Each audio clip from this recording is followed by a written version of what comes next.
Mesdames, Messieurs, chers amis, pour conclure nos réflexions sur le problème de la représentation de la mort par les Romains, nous avons brièvement examiné la semaine dernière, puisque c'est un problème énorme et on ne pouvait pas s'attarder trop, la complexité des procédures privées de divinisation qui n'arrivent pas à se séparer du contexte proprement funéraire, les spéculations théologiques que trahissent les diverses formulations des dédicaces aux dieux mânes, ainsi que la signification de certaines représentations figurées qui montrent les défunts attablés dans un joyeux banquet. Sans exclure que certaines de ces images aient pu être conçues et reçues comme des renvois à la vie des bienheureux, j'ai préféré conclure, après d'autres, que ces scènes se rapportaient plutôt au plaisir de cette vie-ci qu'à celle de l'outre-tombe. Ces questions préliminaires posées, nous avons abordé la confrontation des sources écrites avec le témoignage des sources archéologiques, en commençant par l'exposition du corps, dont évidemment seules quelques images nous informent, puisque archéologiquement il n'y a aucune chance d'en conserver un témoignage direct. Parallèlement, uniquement les représentations figurées et certaines descriptions des funérailles impériales décrivent la procession funèbre, au cours de laquelle la référence au contexte du banquet paraît encore avoir joué un rôle au 1er siècle avant et après notre ère. Et nous étions précisément arrivés au relief funéraire d'Amiterne qui montre une procession funéraire avec la défunte installée sur un lit que je considère comme un lit de table. Je ne suis pas convaincu que nous puissions considérer que le bas-relief d'Amiterne représente des doubles funérailles, comme le fait Paul Zanker, en utilisant l'expression qui vaut pour les empereurs. De même, je ne suis pas convaincu que le voile serve à protéger ce corps de cire contre les rayons du soleil, en raison du schéma de la représentation de l'attablé d'une part, et surtout à cause de la lune et des étoiles qui figurent sur ce voile de l'autre.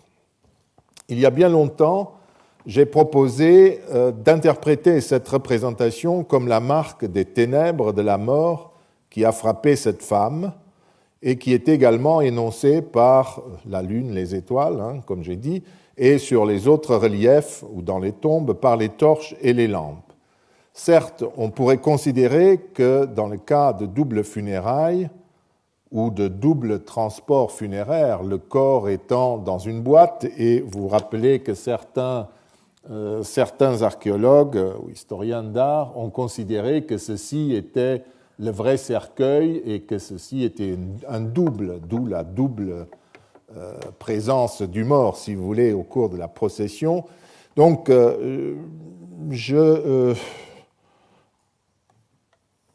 même si nous admettions cela, que s'il y avait un cercueil ici, où il y a le vrai corps de la défunte, et une image en cire ici, je ne suis pas sûr que ceci est utilitaire, parce que sur les banquets aussi, enfin sur beaucoup de représentations de banquets, on a les mêmes voiles derrière les personnes attablées. Néanmoins, l'idée de Paul Zanker, notamment, n'était pas absolument fantaisiste. Elle provient aussi d'un document que nous avons déjà utilisé et qui comprenait le Novem Diale, cette période de 9 jours, comme la période d'exposition pendant 9 jours à domicile, qui aurait forcément imposé, en ces pays méditerranéens, l'embaumement des corps et leur substitution par un double, par une image en cire. Or, comme nous l'avons vu, il n'est pas certain du tout, et même vraisemblablement faux, de considérer que l'exposition prolongée du défunt et de la défunte ait été pratiquée avant l'Empire et précisément avant les funérailles impériales. C'est à ce moment-là que cette pratique a commencé à se développer dans un contexte très précis, très particulier, qui a pu valoir dans certains cas exceptionnels où il fallait ramener un corps d'assez loin et qu'on y tenait, mais elle ne valait pas pour l'énorme majorité des décès où les défunts étaient enterrés tout de suite, nous l'avons vu, et ensuite le 9e jour, précisément, il y avait des rites de clôture de la tombe et le premier sacrifice au dieu Man de la personne incinérée ou inhumée. En tout cas, je n'expliquerai pas la représentation relativement générique de cette procession d'Amiterno par un événement exceptionnel. Il convient de noter également qu'au moins depuis le début de l'Empire, l'organisation du cortège et des funérailles était confiée aux pompes funèbres de la cité. Nous avons des données à ce propos. Nous pouvons le déduire du règlement des pompes funèbres, la Lex Libitinaria, conservée en 2 exemplaires à Puzzol et à Cumes en Campanie. Ces textes évoquent par ailleurs le recrutement des libitinarii, des croque-morts, comme nous dirions, des employés des pompes funèbres, pour le service public des pompes funèbres qui était adjugé à un entrepreneur privé après un appel d'offres, puis divers services que les employés pouvaient offrir, outre les funérailles proprement dites. Entre autres, ils pouvaient se charger des exécutions et des supplices, et puis de l'enlèvement des suppliciés et des pendus. Ce qui nous intéresse est que tout devait passer par ces entreprises dans ces cités. Ces règlements proviennent de Campanie et nous pouvons bien sûr nous demander si toutes les cités recouraient au même type d'organisation. Nous l'ignorons bien entendu, mais conformément au fonctionnement des institutions romaines, nous pouvons supposer qu'au moins les cités romaines, colonies ou municipes, avaient tendance à organiser de cette manière les funérailles, soit en adoptant ces textes qui devaient circuler, soit en les adaptant à leurs coutumes ou à leurs besoins. Une grande partie des cérémonies d'enterrement étaient assumées par la famille, bien entendu. L'ensemble des rites étaient célébrés par les membres de la famille, mais il était nécessaire de recourir aux pompes funèbres pour organiser les funérailles proprement dites, autour de la tombe.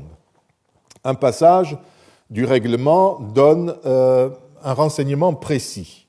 Je traduis. Chaque fois que quelqu'un voudra qu'on lui fournisse des services qu'il sera obligatoire de fournir en toutes circonstances en vertu du présent règlement, qu'il notifie ou fasse notifier à l'adjudicataire de ce service public l'endroit et le service qu'il voudra qu'on lui fournisse.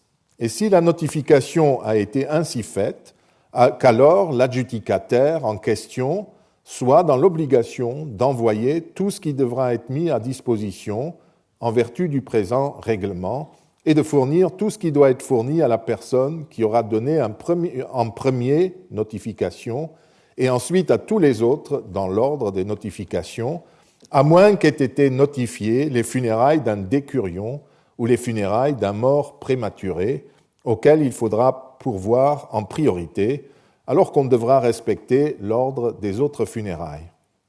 Fin de la citation.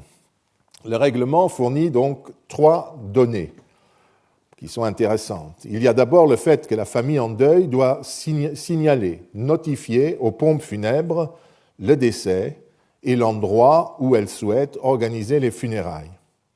Celles-ci, les pompes funèbres, tiennent l'agenda des cérémonies et les cérémonies se déroulent dans l'ordre dans lequel elles ont été annoncées, ce qui paraît logique. Deuxième information, et qui est plus intéressante, l'ordre normal des funérailles pourra être bouleversé pour les funérailles d'un décurion, donc d'un sénateur local de la cité en question, dont la dignité impose la célébration immédiate, en dehors de l'ordre normal, extraordinaire si vous voulez, ou en tout cas à la date choisie par la famille, parce qu'elle convoque beaucoup de monde des environs, ou alors même une date fixée par la cité quand il s'agit de funérailles publiques, ce qui arrive dans ces cas-là de temps à autre. D'autre part, les funéra acerba, les funérailles prématurées, c'est-à-dire les enterrements d'enfants ou d'adolescents morts avant l'heure, devaient être célébrés immédiatement. Nous y reviendrons. Disons pour l'instant que l'une des obligations funéraires était d'enterrer au plus vite les morts prématurés. Et il ne s'agissait pas seulement, comme je l'ai dit, d'enfants ou de jeunes, mais même d'hommes jeunes, selon le cas. Germanicus, le fils adoptif de Tibère, mourut à l'âge de 35 ans, et l'on parla encore d'un funus acerbum, d'une mort prématurée. Certes, pour un prince et un futur empereur, ça l'est.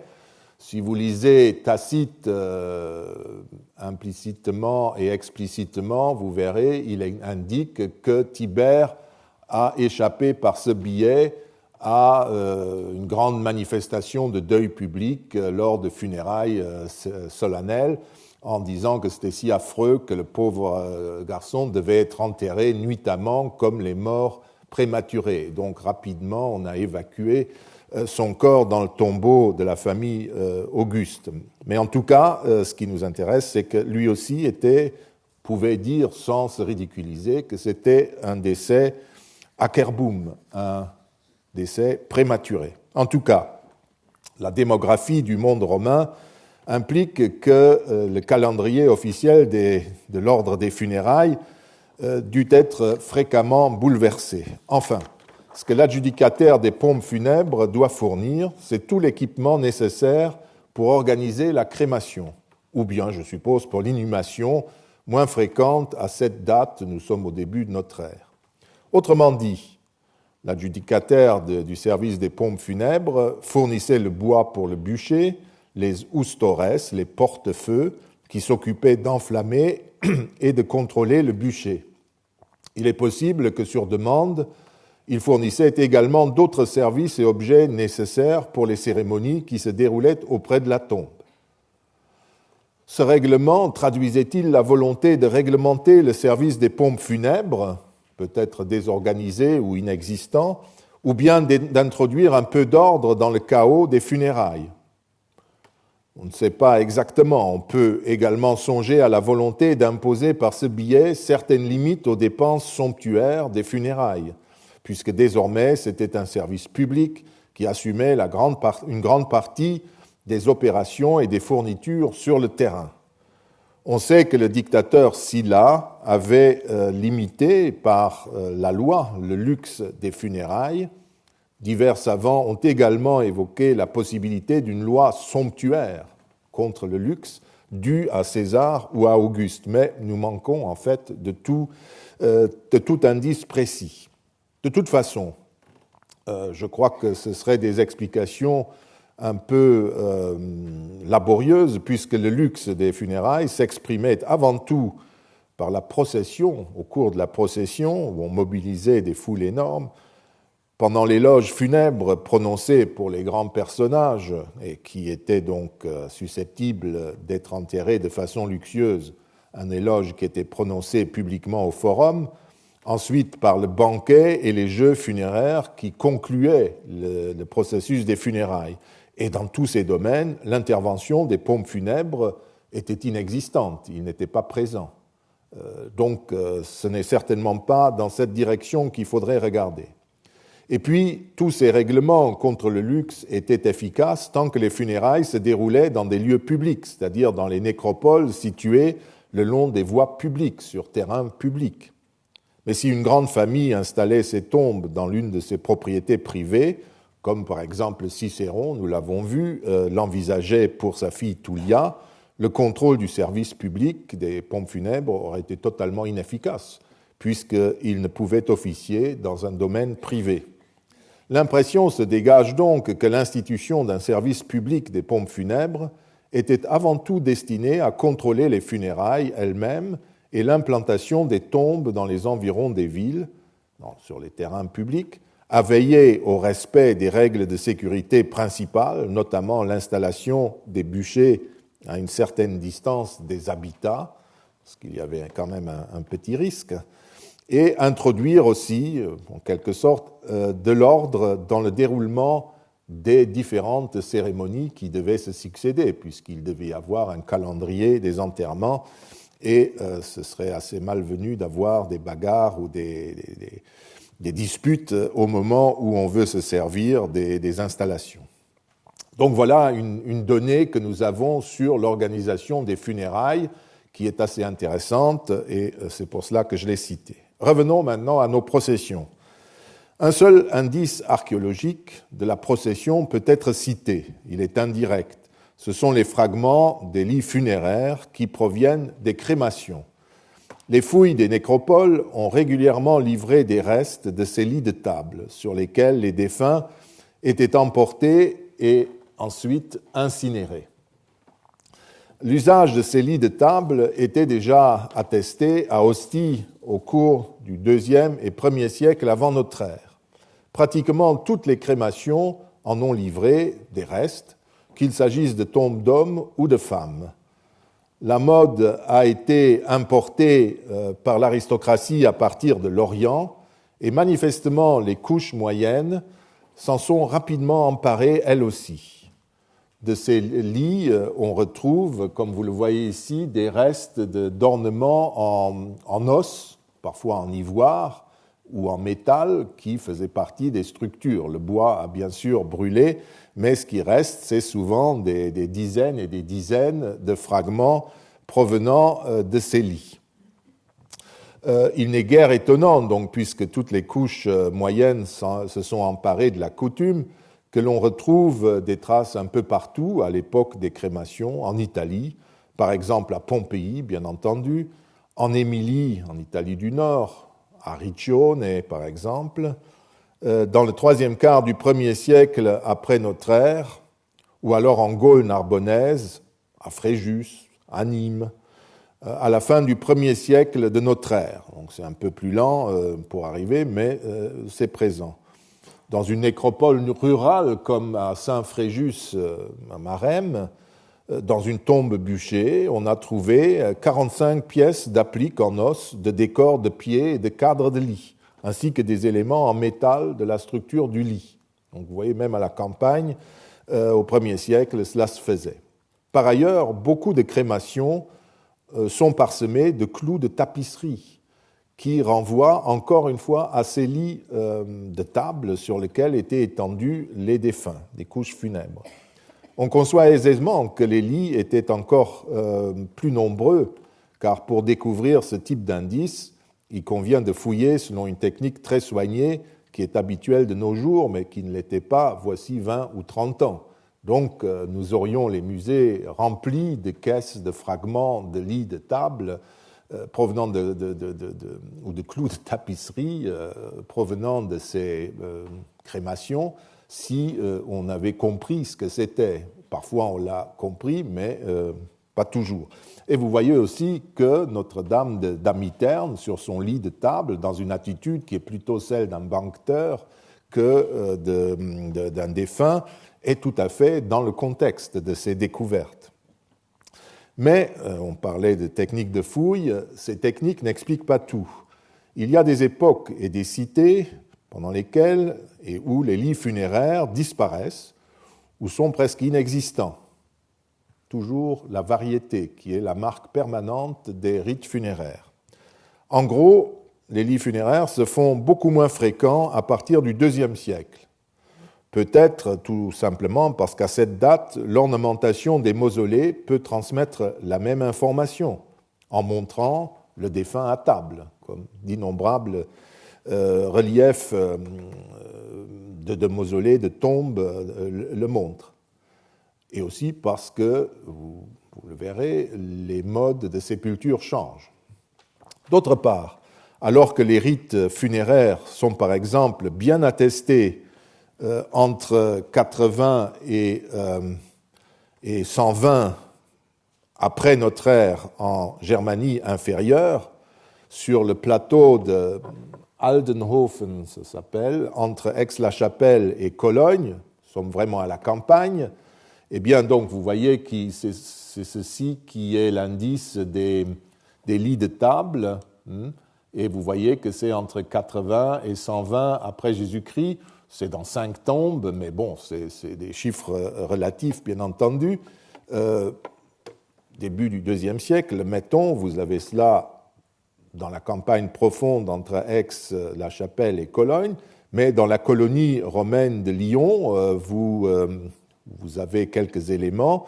Les éléments de tabletterie renvoyant au lit funéraire sont plutôt rares à la même époque, alors que nous sommes dans une colonie romaine. On ne trouve pas de traces de lits funéraires dans les tombes à inhumation, et c'est là aussi une raison de la disparition des lits de table dans les tombes, puisqu'ils sont conservés quand ils sont brûlés, quand ils ne sont plus incinérés avec le défunt, on ne les trouve plus. Et parce que vraisemblablement, le rite a un peu changé, ou plutôt, disons, c'est un effet des imitations du luxe funéraire, puisqu'on ne détruit plus le mobilier funéraire. Ou encore, je le pense, c'est plutôt cette raison-là, parce que dans les tombes à inhumation, relativement riches dans leur décor, les images du mausolée ou de l'autel funéraire renvoyaient autrement aux coutumes de table que transmettaient la procession et les lits de table.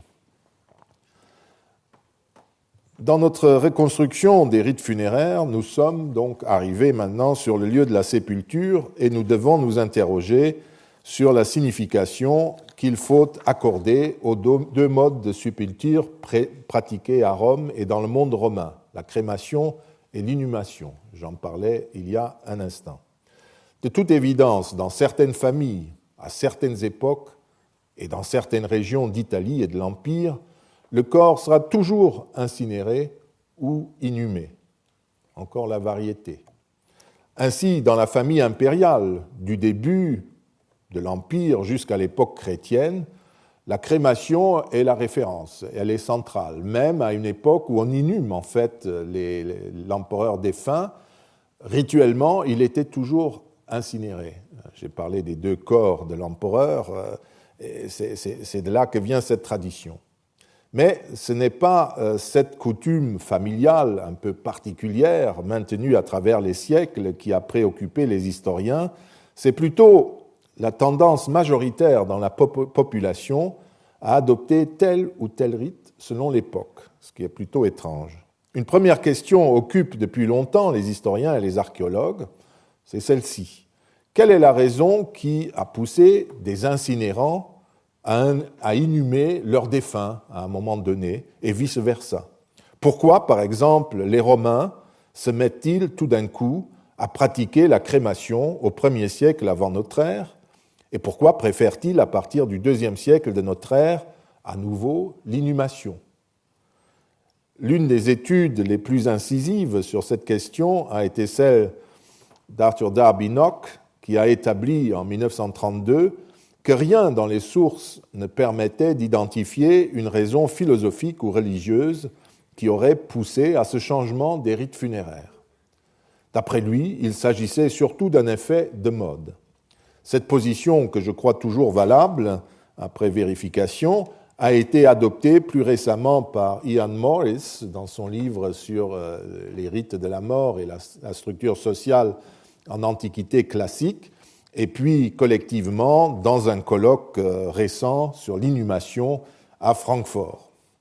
Et il y a eu des opinions contraires dans le temps. Voici brièvement ce que je peux vous dire à propos de ce changement de mode de funérailles à Rome. Il existe peu de témoignages antiques directs sur le rite d'inhumation. L'un des plus clairs se trouve chez Pline l'Ancien. Ce dernier explique que la pratique de la crémation n'est pas ancienne à Rome. Autrefois, on aurait inhumé les corps. Pline ne précise toutefois pas ce qu'il entend par « autrefois », priscus, vous voyez, qui parle d'un vetus institutum, une vieille institution, une vieille coutume. Et un peu plus loin, prisci ritus, les modes de funérailles antiques, enfin anciens, mais on ne sait pas, tout ça est très relatif, ce que cela veut dire. Est-ce que ce terme se réfère au 2e ou au 3e siècle avant notre ère, ou à une époque encore plus ancienne, ce qui correspondrait d'ailleurs aux données archéologiques, puisque avant le 5e siècle avant notre ère, les Romains incinéraient leurs morts, du moins les hommes et les chefs de famille. Pline prétend que la nouvelle coutume serait née lorsqu'on aurait appris à Rome que les tombes des soldats enterrés au loin auraient été violées, ou bien parce que le dictateur Sylla aurait redouté que son corps déterré ne risquât un jour de subir les mêmes outrages que celui de son ennemi Marius dans un passé récent, et qu'il a demandé pour cette raison à être incinéré. Pline raconte en fait deux petits mythes étiologiques tels qu'ils étaient utilisés dans l'Antiquité pour l'explication des institutions et des coutumes. Ces mythes invoquent une raison générale et un motif particulier qui aurait ensuite été suivi par toutes les autres familles. Les choses, vous vous en doutez, sont un peu plus compliquées. Il n'est pas possible de considérer que ces histoires livrent l'explication historique du changement qui s'est opéré dans les rites de sépulture. Comme tous les mythes étiologiques, les mythes qui expliquent les raisons d'une institution, elles doivent être prises comme des réflexions portant sur la coutume en question et qui prouvent pour notre objectif avant tout que les Romains ne savaient pas pourquoi on avait changé de mode. Pline a en fait pris une de ces explications ailleurs, et aucune des explications ne serait finalement une garantie contre la souillure de la tombe, parce que même si vous vous trouvez dans une urne, on peut vous déterrer et vous disperser dans un bistrot, n'est-ce pas, et ainsi souiller ou humilier vos restes, n'est-ce pas, c'est pareil que le corps. Donc on voit que c'est des constructions artificielles qui sont des réflexions, d'autant plus que Pline a pris ses explications chez Cicéron ou dans une source commune que les deux auteurs auraient suivie. Cicéron considérait également l'inhumation comme la forme la plus ancienne de sépulture, et il se fonde non seulement sur l'anecdote de Sylla, il ne parle pas des soldats, mais sur deux autres arguments. L'un de nature philosophique, d'après lequel le corps serait ainsi rendu à la terre, et cet argument est mis par Xénophon dans la bouche du roi Cyrus, c'est donc un vieil argument qui circule. L'autre se réfère à l'exemple du roi Numa, qui, d'après la tradition, aurait été inhumé et non incinéré. Encore le mythe qui explique le mythe. Parallèlement, Cicéron, aussi bien que Pline l'Ancien, rappelle la loi des 12 tables qui atteste la coexistence au 5e siècle, quand ce texte aurait été écrit, n'est-ce pas, rédigé, la coexistence de l'inhumation et de la crémation, puisque l'article de la loi prévoit une disposition dans les deux cas de figure de l'inhumation ou de la crémation. Donc les deux existaient en même temps. En tout cas, pour lui, ça montre qu'on inhumait aussi. L'archéologie prouve également que depuis l'époque de la fondation de Rome, les Romains pratiquaient la crémation et que c'est à partir du 5e siècle, comme je l'ai dit, que l'inhumation est devenue un temps prépondérante. On ne sait pas trop pourquoi, puisque là nous n'avons pas d'inscription, mais les archéologues pensent, puisque les tombes sont devenues très pauvres après, au point même qu'au IVe siècle, on n'arrive pas à identifier les tombes et les dater. On n'arrive pas à les dater parce qu'il n'y a aucun matériel. Et donc, c'est peut-être au début de la République, comme un effet des lois contre le luxe funéraire, que les nécropoles sont devenues pauvres et donc on a inhumé, parce qu'incinérer, c'est un étalement de luxe plus grand, et en interdisant peut-être cela, à un moment donné, les gens ont simplement inhumé les morts ou incinéré, mais sans aucun matériel. On ne sait pas trop. En tout cas, on passe à l'inhumation à partir du 5e siècle. Des témoignages plus directs sont, mais qui ne nous expliquent rien non plus, sont dus à Tacite, à Pétrone et à Macrobe. Tacite rapporte dans son récit sur la mort de Popée, l'épouse de Néron, qu'à cette époque, donc au milieu du 1er siècle de notre ère, la crémation était le rite communément observé. L'impératrice aurait été embaumée suivant la coutume observée par les rois étrangers, très vraisemblablement les Lagides, puisqu'elle est embaumée. De la même manière, Varron fut enterré, d'après Pline l'Ancien, à la manière pythagoricienne, dans un cercueil en terre cuite et dans des feuilles de myrte, d'olivier et de peuplier noir. Cela ne prouve toutefois ni qu'il était le seul à se faire enterrer dans un cercueil de bas prix, en terre cuite, ni le seul à l'époque à se faire inhumer, parce qu'il y en avait d'autres, ni que les pythagoriciens pratiquaient seuls ce mode de sépulture, car l'inhumation n'est pas exclusive et les cercueils en terre cuite étaient relativement fréquents à Rome à l'époque de Varron, comme l'archéologie le prouve. Ce qui était peut-être moins fréquent, c'était les feuilles de myrte, d'olivier et de peuplier noir qu'il aurait fait déposer dans le cercueil. Mais comme il n'y avait aucune prescription pour ce genre de détails dans les traditions funéraires, ça ne changeait rien, pour les Romains en tout cas. Il était sans doute également surprenant qu'un sénateur du rang de Varron, qui avait en fait les moyens de s'offrir une sépulture plus luxueuse, qu'il se fasse inhumer ou incinérer, peu importe, ait choisi de se faire enterrer de façon relativement modeste dans un cercueil en terre cuite. Pétrone, contemporain de Néron, écrit dans le récit bien connu sur la veuve d'Éphèse, qui garde le corps de son époux chéri dans la tombe et finit par trouver une nouvelle vie avec le soldat qui monte la garde. Donc, la fameuse histoire de la veuve d'Éphèse, digne des Satyricon, dit que l'inhumation était une coutume grecque. Or là aussi, c'est des affirmations un peu lapidaires, parce que quand on regarde la même époque en pays grec, par exemple, les recherches récentes prouvent qu'à Corinthe, par exemple, les choses sont beaucoup plus complexes et que l'inhumation et la crémation s'y mélangeaient en fait comme ailleurs et que les modes de sépulture double avait peut-être une relation avec le statut des défunts dans le groupe familial, c'est-à-dire une explication qualitative.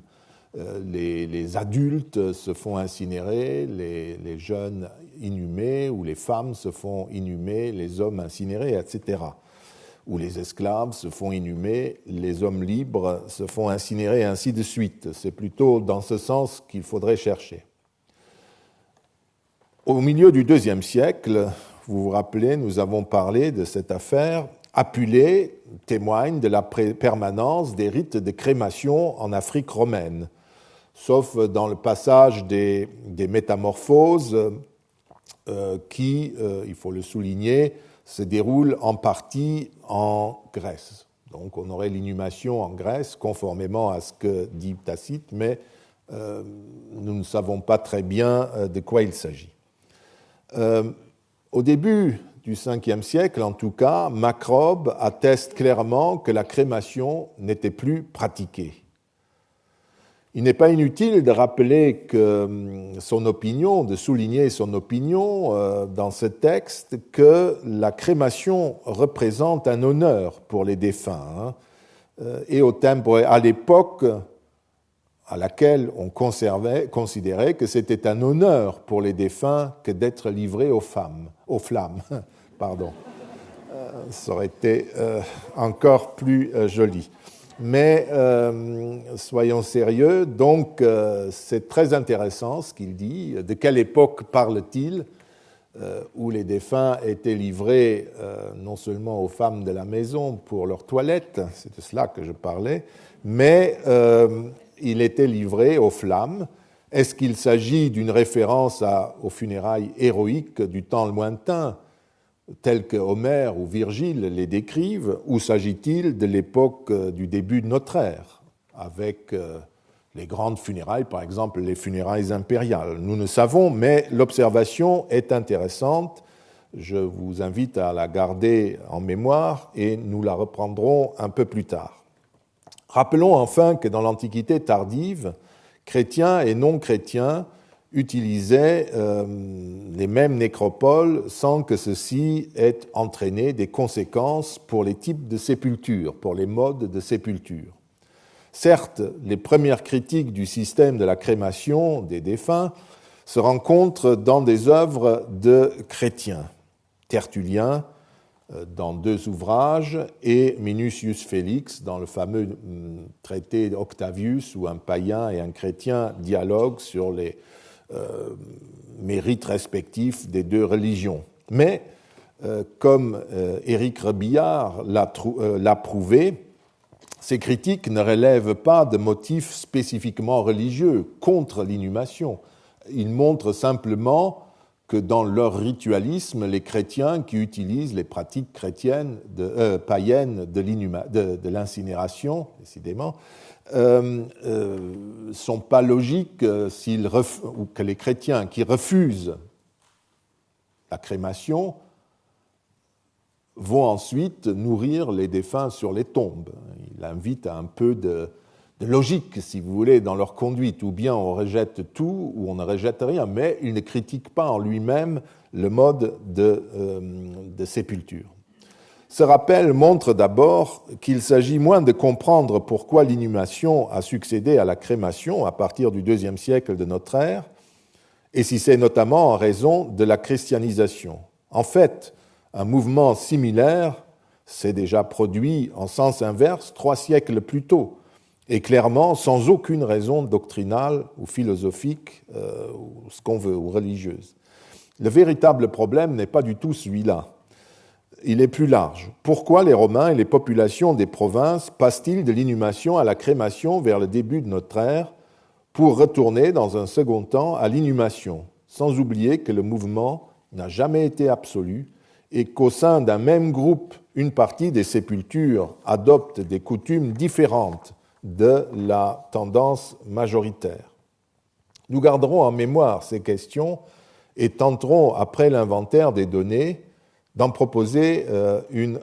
proposer une réponse, en répétant encore que les sources écrites ne laissent pas entrevoir une raison doctrinale ou religieuse.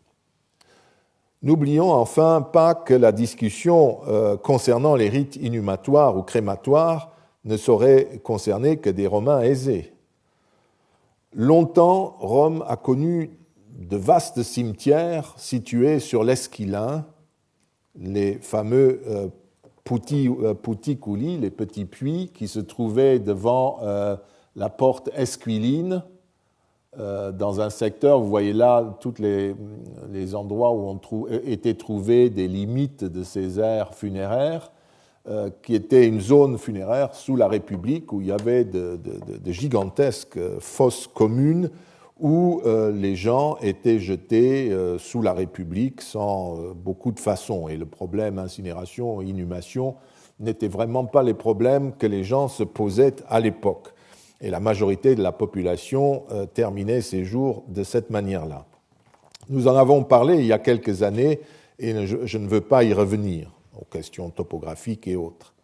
J'ajouterai juste qu'il ne faut pas oublier non plus qu'à Rome, l'inhumation coûte moins cher que la crémation et que les nécropoles pauvres présentent toujours au 1er siècle de notre ère une majorité d'inhumations. Ce n'est pas nécessairement le cas, mais les nécropoles pauvres en tout cas, telle cette nécropole de la Via Ardeatina à Rome, c'est du côté de la Via Appia, qui comptait 54 inhumations contre seulement 25 crémations. Seules 32 tombes, d'ailleurs, contenaient des objets en terre cuite, verre ou métal. Donc là, vraiment la définition d'une nécropole pauvre, d'un groupe de tombes pauvres. Et là, en plein milieu de la période la plus incinérante de Rome, eh bien, les tombes pauvres ont très peu de tombes qui incinèrent. Arrivé à ce point, nous allons commencer par évoquer les rites de sépulture par crémation, avant de passer ensuite à l'inhumation. Ces rites de crémation qui, d'après les sources écrites et archéologiques, prédominent à Rome entre le 1er siècle avant et le 2e siècle après notre ère. Il existe plusieurs modes de crémation. Les sources écrites évoquent uniquement l'arrivée près du bûcher, l'installation du corps sur celui-ci, et puis les rites qui suivent. Une fois que nous abordons le terrain archéologique, les données, évidemment, se compliquent.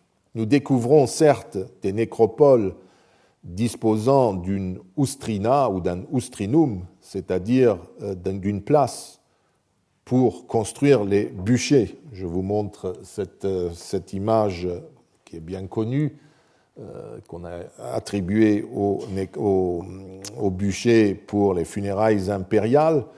Mais il ne faut pas imaginer que toutes les nécropoles comportaient des aménagements aussi glorieux et beaux que celui-là. Il existait, bien entendu, des tombes individuelles sur lesquelles, près desquelles avait été construit un ustrinum particulier, comme ici à Lyon, où vous avez un petit ustrinum formé avec des plaques de pierre qui délimitent un espace où il y a eu des incinérations.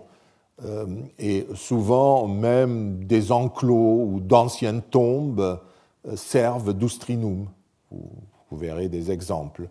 Une autre possibilité, c'est que sur une nécropole, et là, vous voyez, on n'est plus en Italie ou dans le Midi, fin du 1er siècle, on a des espaces de ce type, des espaces délimités dans une nécropole. Vous voyez les tombes, et on a cet espace dans lequel, ensuite, on enterre on brûle, si vous voulez, les défunts.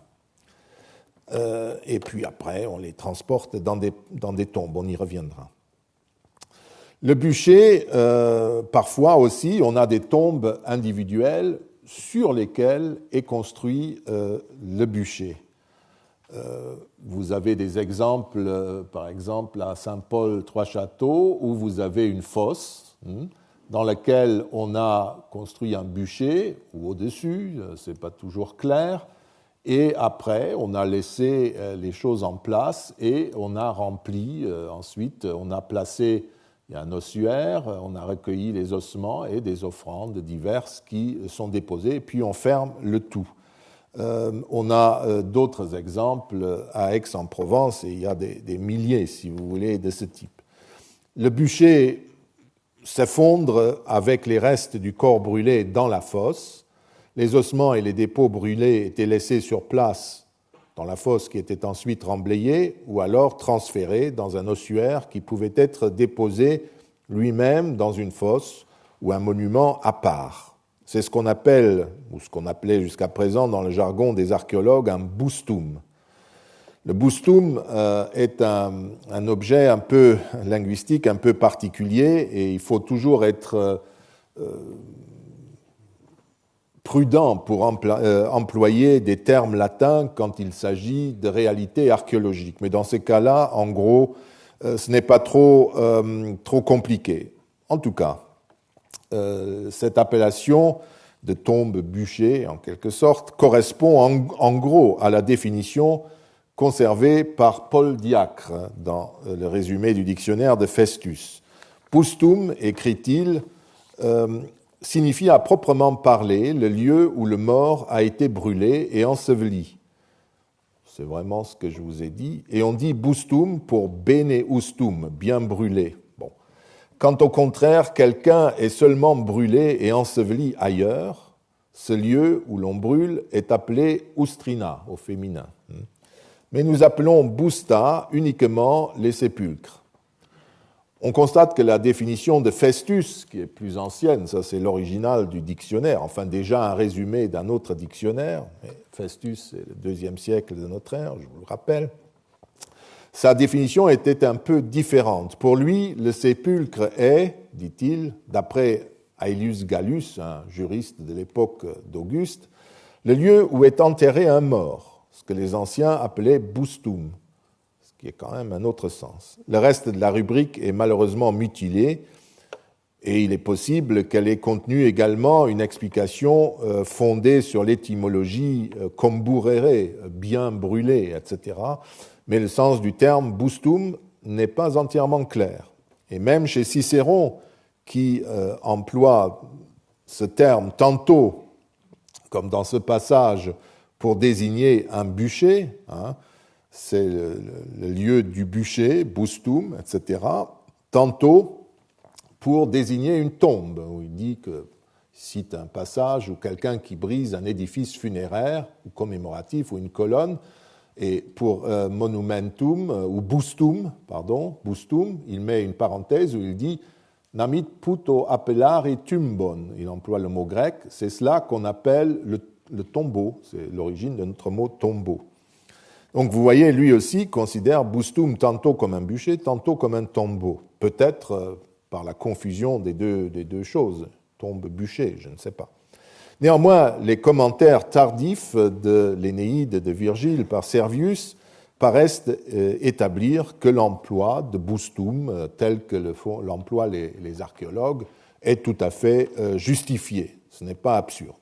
Quoi qu'il en soit, ce terme a au moins le mérite d'être employé dans ce sens par les auteurs latins, et je l'utiliserai éventuellement dans ce sens. Les archéologues d'aujourd'hui eux-mêmes, comme Valérie Bell ou Frédéric Blaiseau et leurs collaborateurs, recourent désormais à d'autres définitions afin de ne pas se laisser déterminer par des termes latins qui ne décrivent pas exactement les situations archéologiques. Car les grammairiens qui définissent des mots comme bustum ou bien ustrina, ustrinum, raisonnent sur un plan général sans se préoccuper des détails. Ainsi, une tombe bûchée est-elle en principe un bustum dont le bûcher est construit au-dessus d'une fosse, comme l'illustre ce document dû à deux collègues allemands qui ont construit et analysé un bûcher expérimental, ou alors, il est de meilleure qualité, ce dessin que j'ai extrait du catalogue d'une exposition récente qui a eu lieu à Lyon. Mais sur le terrain, ce n'est pas aussi simple. Cette tombe bûchée peut être soit une tombe constituée par les résidus du bûcher, qui résultent simplement de l'effondrement du bûcher dans la fosse, ou bien,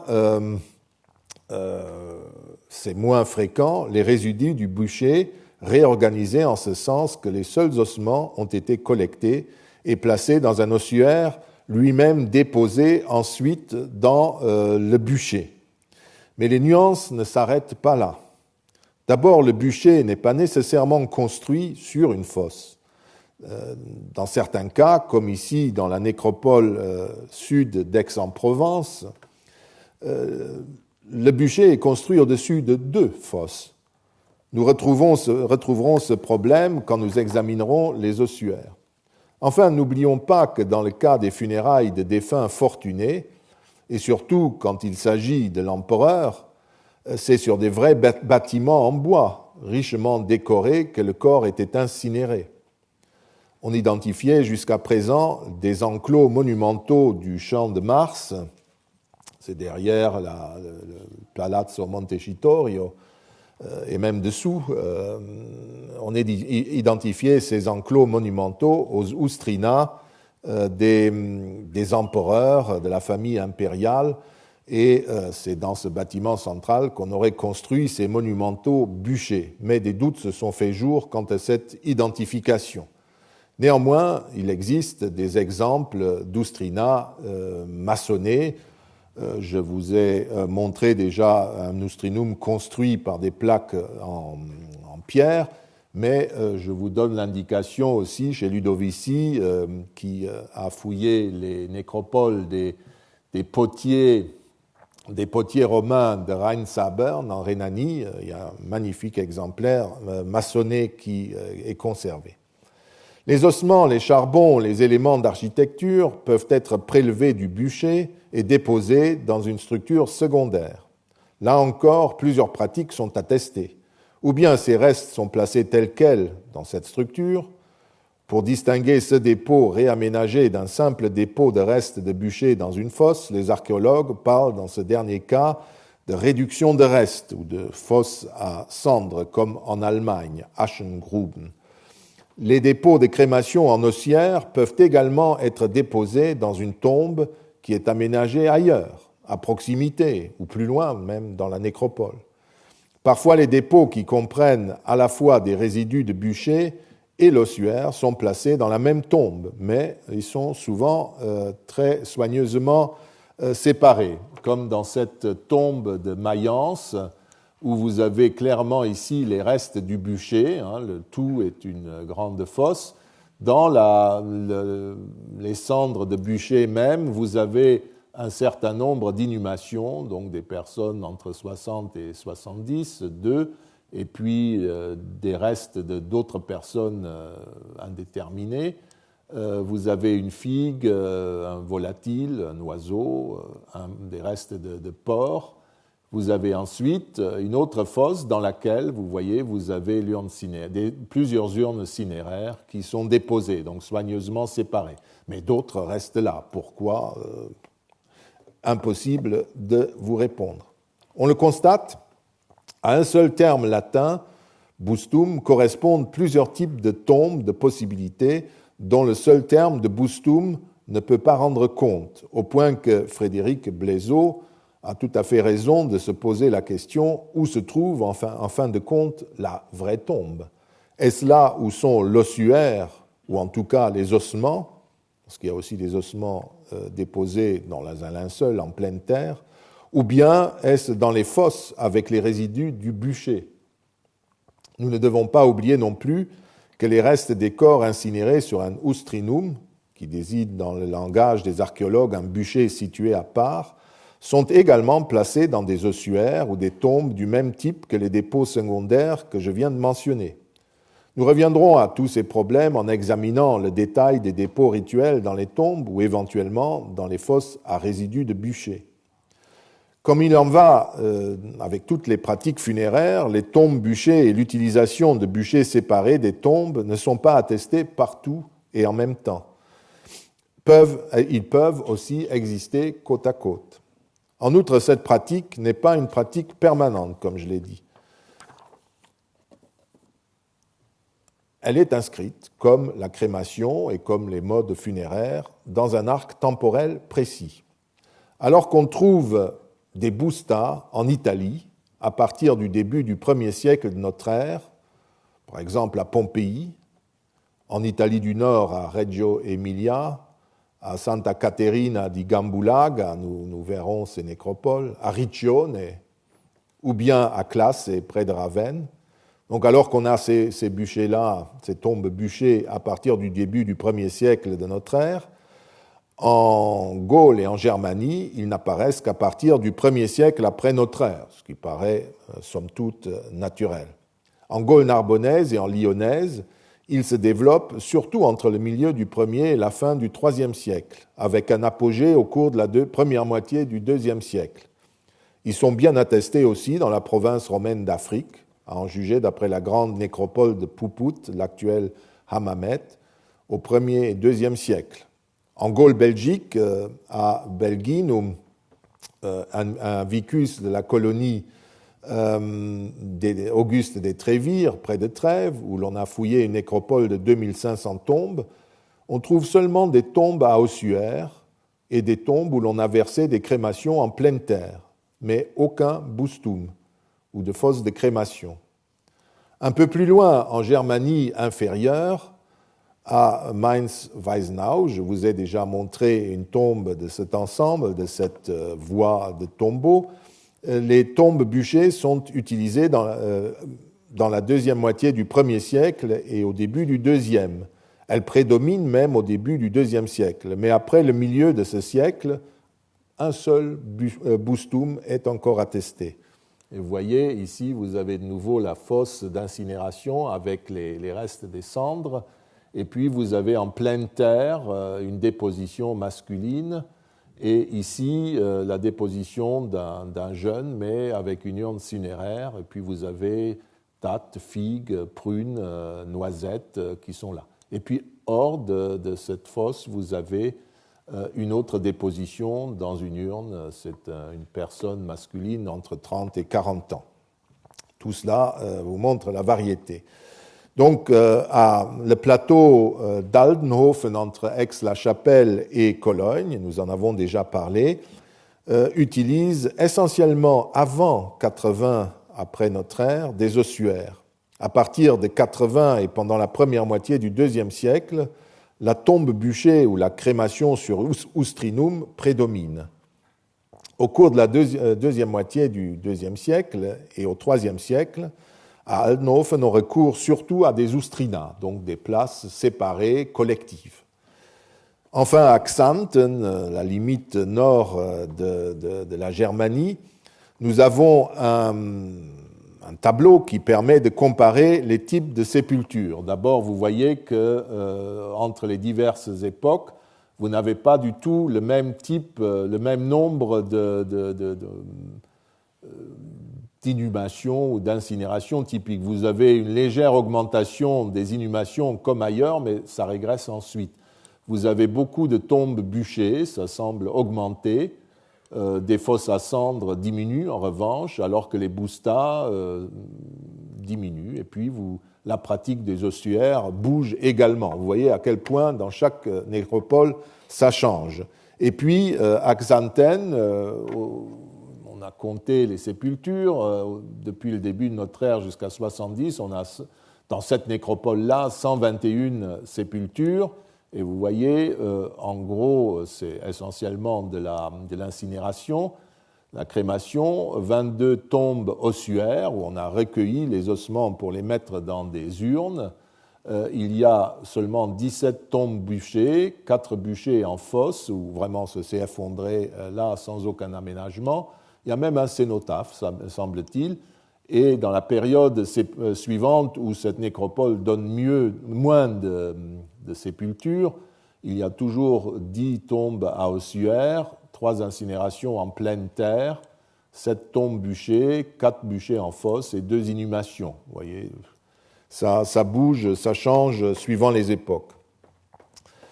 On constate donc les mêmes évolutions, quelle que soit la province de l'Empire, ou l'Italie, et la même variété partout. Dans le Vicus Trevir de Belginum que j'ai montré, qui est situé dans une région très romanisée, aucune tombe bûchée n'est attestée, alors que sur le plateau entre Aix et Cologne, qui est nettement plus rural que les environs de Trèves, eh bien, on décèle la même évolution qu'en Gaule méridionale. Et à Xanten, c'est la même chose. Aucune règle nette n'existe donc, tout dépend de choix locaux. En ce qui concerne les Oustrina, nous rencontrons également des variations, ces bûchers collectifs. Nous ne devons pas nous imaginer, je l'ai déjà dit, l'Oustrinum comme une belle aire maçonnée et entourée de murs destinés à accueillir le bûcher collectif ou individuel permanent d'une nécropole. Il est certain que beaucoup de nécropoles possédaient ce genre de bûcher collectif, car les fouilles ne révèlent souvent la présence d'aucun bûcher individuel dans les enclos funéraires ou à côté. Mais depuis que le plan des Oustrinum impériaux à Rome a été lui-même mis en cause, la représentation traditionnelle des Oustrinum a été battue en brèche. Il est apparu que les aires de crémation pouvaient avoir des formes très diverses. À Aquilée, d'abord, pour vous en donner un autre exemple, il s'agit, dans certains cas, d'aires délimitées par des haies ou des structures en bois qu'on a pu témoigner. Parfois, des constructions en briques comme celle-ci, qui sont en fait d'anciennes tombes, qui sont utilisées pour des crémations. Margherita Tirelli a naguère dressé la liste de tous les Oustrinum, de tous les bûchers collectifs identifiés en Italie. Mais il ne s'agit nullement d'une pratique qui est limitée à l'Italie. En Gaule narbonnaise, par exemple, près de Montpellier, sur un site appelé Les Combes, un enclos funéraire a été transformé en Oustrinum, comme à Aquilée, une tombe précédente. En Gaule, dans la colonie auguste des Trévires, en Gaule belgique, la vaste nécropole de Belgi, du Vicus de Belginum, qui comprend un nombre très élevé de tombes et où presque tout a été fouillé, il n'y a aucun Oustrinum maçonné. Mais en revanche, 500 aires ou fosses à cendres. Est-ce que ces fosses à cendres sont juste les rebuts des bûchers qu'on jette dans ces fosses, ou est-ce que c'est vraiment là qu'on brûlait ? On ne sait pas trop, mais c'est vraisemblable. Mais il n'y a pas d'Oustrinum identifiable. Les discussions sur toutes ces structures sont longtemps restées superficielles, car ces aires ou fosses cendreuses étaient souvent délacées par les archéologues au profit des tombes elles-mêmes. jusqu'au jour où une nécropole de 182 tombes appartenant à une villa, toujours sur le territoire de la colonie des Trévires, à Sept-Fontaines, a révélé une ère avec des fosses à cendres et un oustrinum. Je vous citerai souvent la cité des Trévires, non pas par des raisons ataviques, mais parce que c'est une zone où on a bien fouillé depuis un siècle et demi. Donc on a trouvé beaucoup de choses et l'archéologie était très performante. Et sur beaucoup de points, ils ont une sorte d'ancienneté que n'ont pas d'autres régions de Germanie, de Gaule ou d'Italie. Donc j'arrêterai là, mais la prochaine fois, nous verrons cet oustrinum qui, pour la première fois, a donné une perspective sur l'utilisation de ces structures. Et nous l'utiliserons aussi, parce que souvent, évidemment, quand on trouvait des tombes, les archéologues, même s'ils avaient pu fouiller au-delà, se concentraient sur les tombes, aussi en oubliant que avant de mettre les urnes avec les ossements dans les tombes, il fallait brûler ces gens. Et donc on ne cherchait pas. C'est seulement dans certains cas fortunés, vous avez vu l'exemple de Mailly en Eure-et-Loire, ou maintenant à Sept-Fontaines, qu'on a eu nécropole plus oustrinum, et qu'un archéologue a su faire la connexion et analyser les deux. Donc c'est ce que nous verrons la prochaine fois. Je vous remercie.